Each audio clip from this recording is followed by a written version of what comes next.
오늘 본문에는 우리 사울이 당한 고난을 볼 수 있습니다. 첫 번째는 다메섹에서 그런 일이 있었고요. 두 번째는 예루살렘에서 그런 똑같은 일이 있었습니다. 우리 갈라디아서 1장 17절에서 18절을 한번 보시면, 또 나보다 먼저 사도된 자들을 만나려고 예루살렘으로 가지 아니하고 아라비아로 갔다가 다시 다메섹으로 돌아갔노라. 그 후 3년 만에 내가 게바를 방문하려고 예루살렘에 올라가서 그와 함께 15일을 머무는 동안, 이렇게 자신의 그 여정이었죠. 그 여정을 이야기합니다.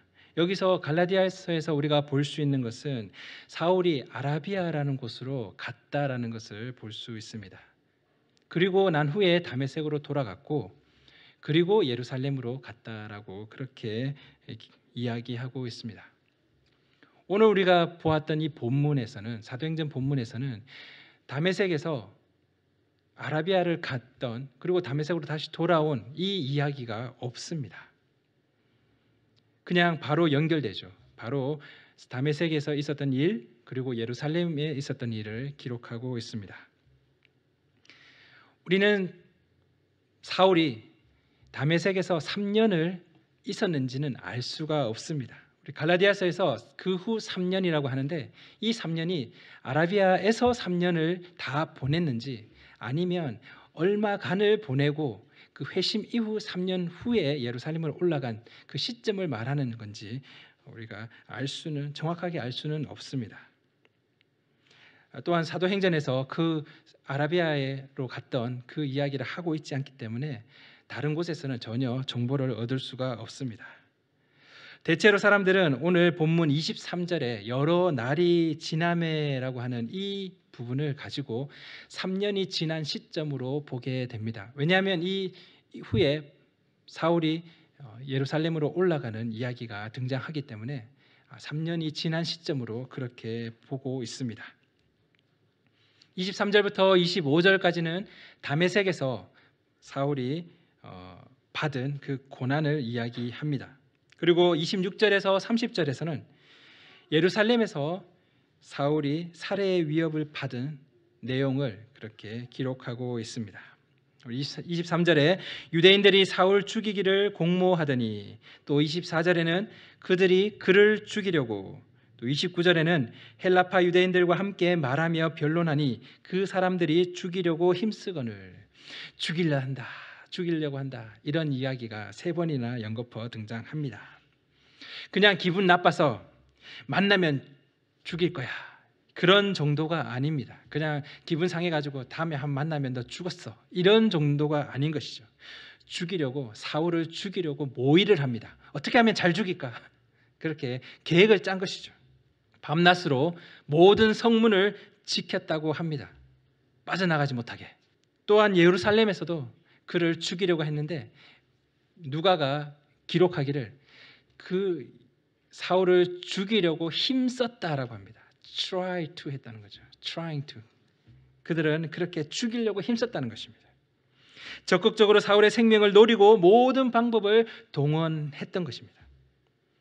살해의 위협과 더불어서 이 사울이 겪은 또 다른 어려움이 있습니다.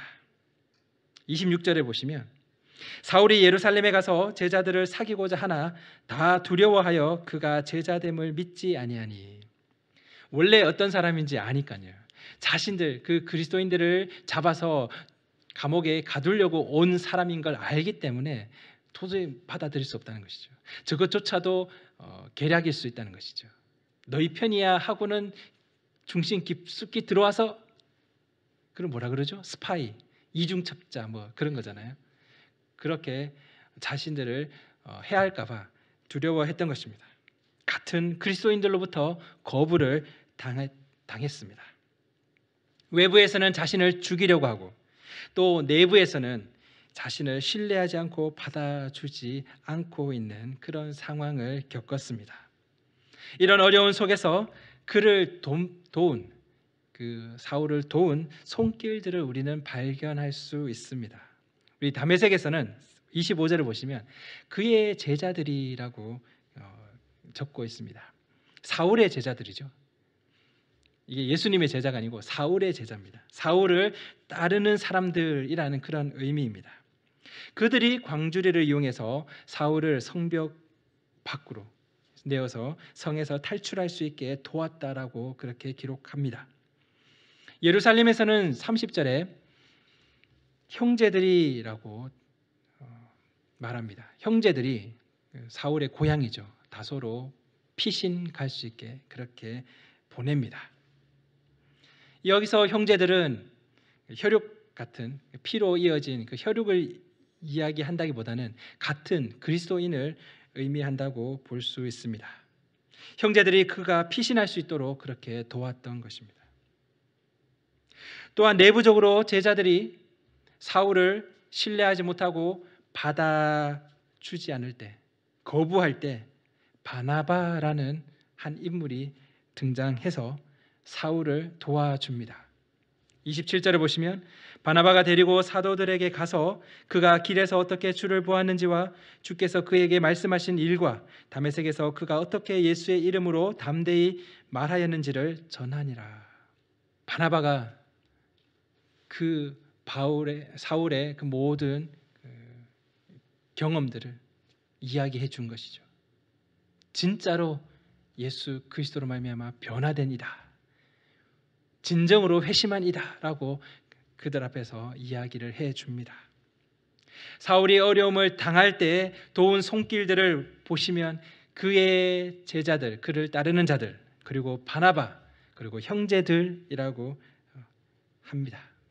형제들, 형제들 남자만 말하는 것이 아니고 형제 자매들이겠죠. 이 예루살렘에 있던 같은 그리스도인 형제 자매들입니다. 사도행전 9장 16절, 우리 지난번에 살펴봤던 그 구절에서는 사울의 부르심에 대해서 우리가 잠깐 살펴볼 수 있습니다.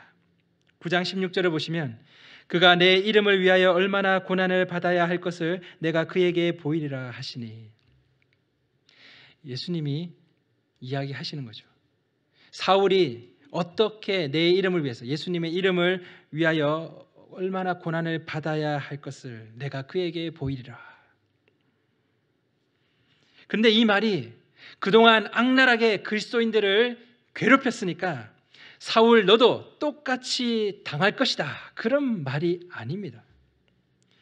사울이 위협과 살기가 등등하여서 다메섹으로 그리스도인들을, 그 다메섹까지, 북쪽 그 갈릴리 북쪽까지 그리스도인들을 잡으러 그렇게 살기가 등등해서 갔다라고 합니다. 그 열심처럼 이제는 유대인들이 그에 못지않는 그 열심으로 위협과 살기가 등등하여서 사울을 잡으려고 하는 것, 그것이 사울이 겪어야 될, 이런 단어를 쓴다는 게 좀 그렇지만 업보, 자기 잘못에 대한 대가, 그것을 이야기합니까? 사울이 겪어야 될 업보다, 영어 단어는 카르마라고 하던데 아마 모르실 것 같아요. 카르마, 업보라는 거죠. 자신의 잘못에 대한 대가라고 합니다. 또 한국 사자성어로는 자업자득이라고 말하기도 하죠. 네가 뿌린 씨, 네가 거두는 거다. 그런 것입니까? 그걸 지금 누가가 이야기하고 있습니까? 아닙니다. 그리스도가 주신지 아니면 가이사, 그 로마 황제가 주인인지, 그것으로 인해서 나누어지는 세상 가운데서는 모든 그리스도인들이 어려움과 고난을 겪었습니다. 사울만 겪은 것이 아니죠. 다 겪게 됩니다. 그러면 누가의 의도는 무엇입니까? 사울이 이전에 지은 잘못으로 치러야 할 대가가 이것이다라고 알려주는 것이 아니라는 것입니다. 예수님의 이름으로 고난을 당할 것이라고 말을 했는데 그것이, 그 예언이 지금 이루어지고 있다, 예수님이 하신 말씀대로 되고 있다라는 것을 보여주는 것도 누가의 의도가 아닌 것 같습니다. 그러면 누가의 의도는 무엇일까요? 저는 사울이 진실된 회심을 했다라는 것을 말하고 있는 듯 합니다. 사울의 회심은 가짜가 아니고 진짜다라는 것을 누가가 보여주는 것 같습니다. 어려움과 고난 속에서도 사울은 변하지 않았음을 이야기하는 것 같습니다. 그는 그의 부르심의 그 길을 걸어갔습니다. 어떤 힘듦과 어려움 속에서도 그는 그 길을 계속 걸어갔습니다. 그것을 누가는 이야기하고 있는 듯 합니다. 어쩌면 그는 다메섹에서 죽기를 각오했는지도 모르겠습니다. 복음을 전파하다가 죽기를 각오했을지도 모르겠습니다. 그의 제자들이 억지로 그를 광주리에 태워서 성 밖으로 보냈을지도 모르겠습니다. 물론 상상이지만, 선생님 도망가십시오, 피난 가십시오. 아니다, 나는 여기서 복음을 전하다 죽겠다. 그런 상황일지도 모르겠습니다. 그리고 또 하나 더 누가가 의도하는 전하고자 하는 메시지가 있다고 생각합니다. 그것은 송구영신 예배 때 말씀드리겠습니다.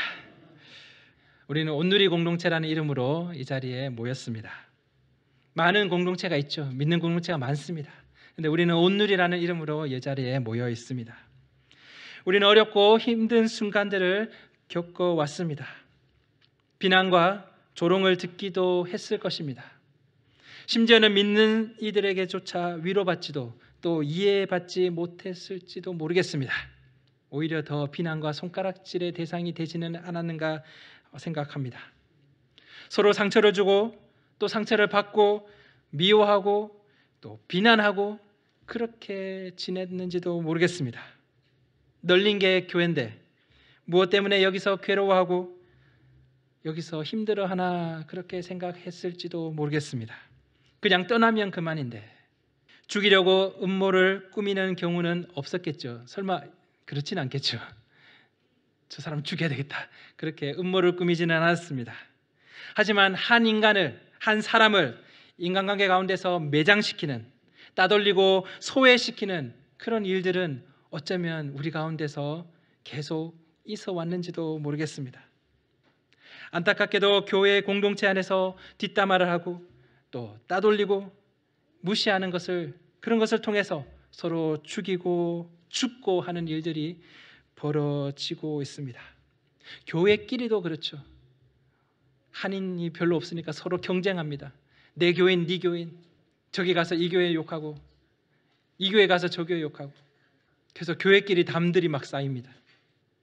누구의 잘못인가를 따지는 것보다 더 중요한 것은 누가 죽이려고 하고 누가 신뢰하지 못하게 하는가입니다.